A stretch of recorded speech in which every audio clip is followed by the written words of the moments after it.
धारा, जिसके घर में 3 दिन से कुछ भी नहीं था, लकड़ियाँ बेचने जाता लेकिन लकड़ियाँ बिक नहीं पाती।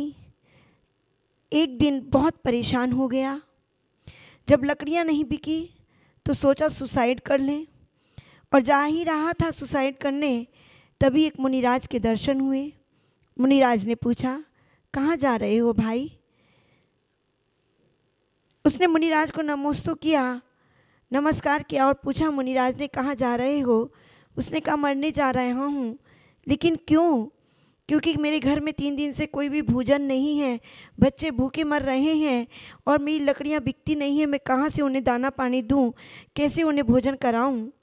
अच्छा, मुनिराज ने कहा, तुम एक काम करो, इस नमोकार महामंत्र का तुम स्मरण करते रहना और तुम्हारा सब कार्य सफल होगा।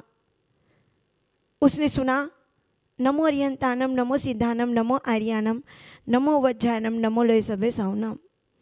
उसने सोचा मैं भूल ना जाऊं। वह नमोकार मंत्र पढ़ते पढ़ते चलता जा रहा था, लेकिन धीरे धीरे, चूँकि पहली बार सुना था तो पीछे के तो पद भूलता गया और उसे पद याद रहा, नमो अरिहंतानम। जैसे ही वो घर पहुंचा, बीवी ने देखा, दरवाज़ा खोला कि अरे ये तो लकड़ियाँ बेच कर नहीं आए। पूछा, पैसे कहाँ हैं, लकड़ियाँ क्यों नहीं बेच कर आए? उसने कहा, नमो अरिहंतानम। बच्चों को क्या खिलाऊंगी, नमो अरिहंतानम। अरे उसे बहुत गुस्सा आया। पास ही उसने अग्नि जला रखी थी और उसमें एक लकड़ी जला रखी थी।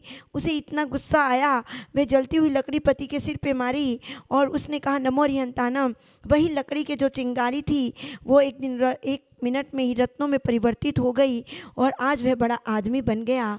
पड़ोसन ने देखा, अरे इतना सा ये कैसे यका अमीर बन गया?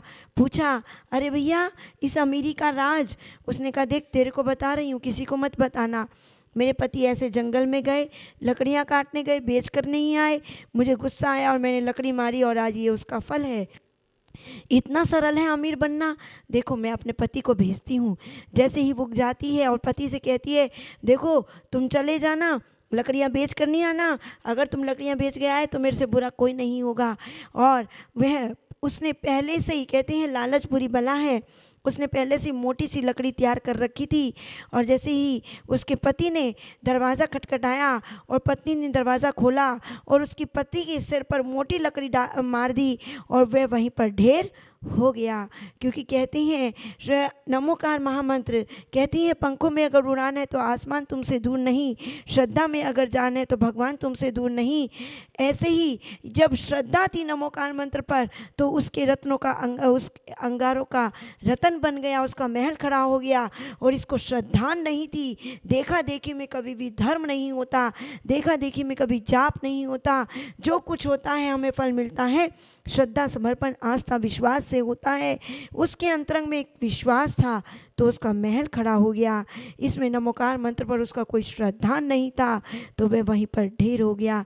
तो धर्म स्नेही भव्य आत्माओं, अपने श्रद्धा, समर्पण, आस्था को जगाएं और अपनी हर मनोकामना पूर्ण करें और आत्मिक सुख को प्राप्त करें।